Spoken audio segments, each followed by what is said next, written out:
কথাই বলবো যে নাইব আলী জোদ্দারকে কিন্তু আপনারা সকাল বিকাল সবসময় পাবেন। তার অপোজিশনের যে লোক করতেছে সে কিন্তু পাশ করার পরে ঢাকায় চলে যাবে। আপনাদের সাথে আর কোনোদিন দেখা হবে, আপনাদের সুখ দুঃখ দেখার মতন একটা লোকই আছে, সে নাইব আলী। ঠিক চিন্তা ভাবনা মাথায় নেবেন। আমি কিন্তু কয়েকটা নির্বাচন করেছি বিদেশের আসার পরে ঝিনেদাতে।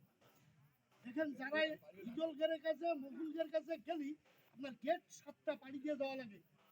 আর এর আগে মিন্টু মিয়া যত খারাপ হোক তার কিন্তু সকাল বিকাল সবাই পাইছে, আমরা নিজেরা তার প্রমাণ।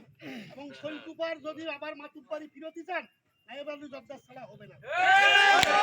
আমরা ঝিনেদা এখন দেখছি অনেকে বলছে ভাই মরে গেছে, শৈলকুপার মাতুব্বাড়ি শেষ। তাই আপনারা মনোযোগ সহকারে যার যেখানে আত্মীয় আছে, যার যেখানে যেমনি জ্যাক আছে, বন্ধু আছে, সবাই এই নাইব আলী জোদ্দারের জন্য কাজ করেন। এবং ঝিনেদায় যে কোনো লোক লাগবে না, আপনারা সরাসরি চলে যেতে পারবেন, কোনো এই পারমিশন লাগবে না। দেখেন মহুলগের গেট জাতীয় হলে 7টা পাড়ি দিয়ে যেতে হবে, দেখা করতে হলে বলবো অমুক সময় আসো। আমরা কিন্তু তার চাক্ষুষ প্রমাণ। আমি কিন্তু এখন ঝিনেদায় বসবাস করি, জোদ্দারের সাথে সবসময় হাঁটাফেরা করি।